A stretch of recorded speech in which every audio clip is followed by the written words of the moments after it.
Hey everybody, I have a project coming up here that I need to make several tenons on narrow pieces.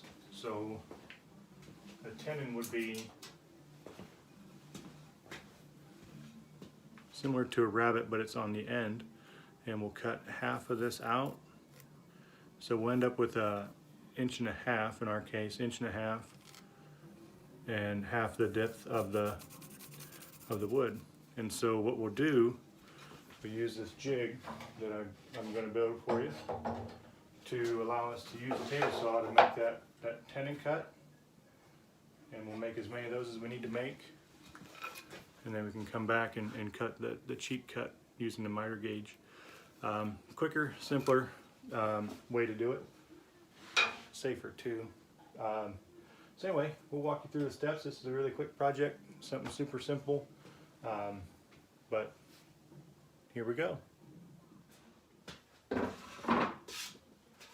Okay, so the first step of this project is going to be to make a square edge on this piece of plywood that we'll use to both ride the fence and then also up high for that spacer. That piece wants to be 2 inches, but what we'll do is that we have a plywood piece with a wavy edge, and we'll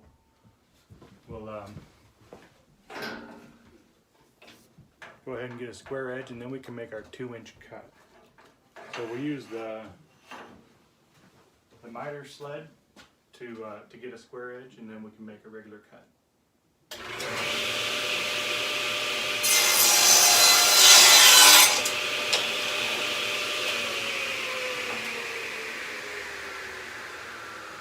Okay, once that spinning blade of death stops, we can adjust the fence, and we'll use our 2-inch measure block because that is the same width as our fence is. So the spacers will want to be at 2 inches as well. And there we can get rid of the miter gauge and just make a regular saw cut using the fence as our guide.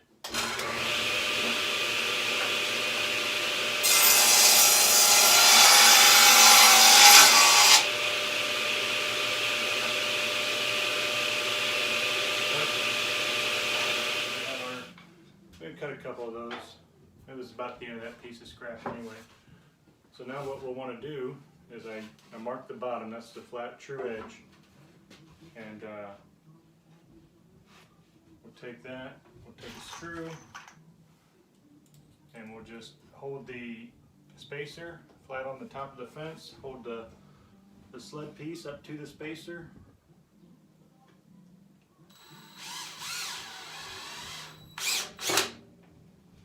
and that'll do for now. Of course, we'll come back up and snug her up. Biggest thing is that you keep it into the spacer. This one here, we'll let it walk a little bit.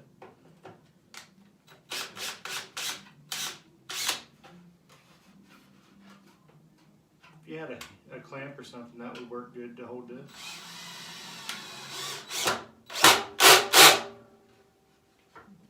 But I got hands like clamps, I guess. Alright, second piece, we have marked the bottom again. And we'll do the same thing. We'll try to get fairly close to,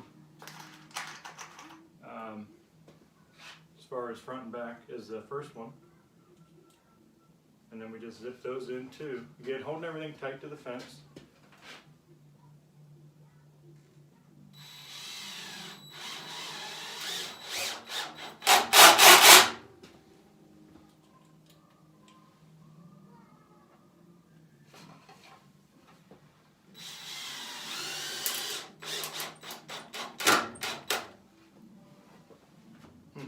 That one started to pop it, and that'll be okay.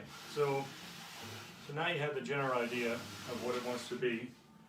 It's simply, it's called a Tenon Jig, and it lets you use the table saw.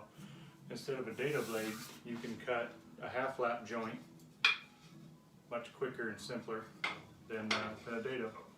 And we have a project coming up that needs a lot of those half lap joints. So what we can do now, since we have this piece flat on the table, or I'm sorry, on the guard, we could take it off if it's easier for us and just run these spacers.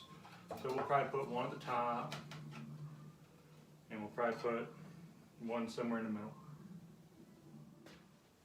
Okay, so we have the spacers secured with screws, and the final step is we need to run some screws in to the bracer part. Now this biggest thing here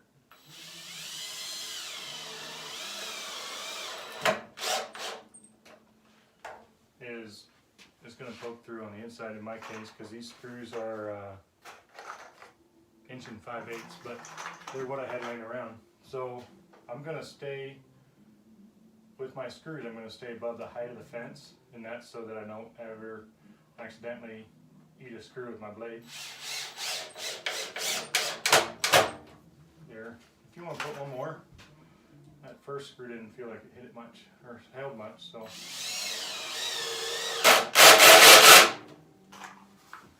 That's about all there is to it. So what we'll do, the bottom of this will get eat up by the first time you make your pass if you get into the blade, but that's okay, it's sacrificial, and you didn't put any screws in there. So that was a quick Tenon jig for your table saw.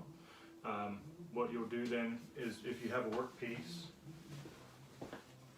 for example this piece of oak that you want to cut a tenon in, you make your measurement, and holding your hands clear, of course, you measure from the outboard side of the blade to your work, or to your jig, and that is your distance that your tenon will be.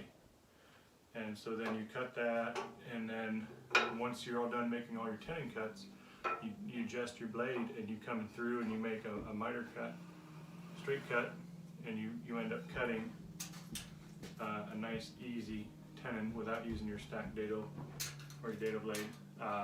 So anyway, that was a couple minutes of a project, and it wasn't difficult, and I just used pieces I had laying around. Sometimes being a pack rat has its advantages, but this was a tenoning jig for the table saw, so you can safely cut tenons on projects that require that. So I hope you enjoyed the video, and I hope you found it useful. Thanks for watching.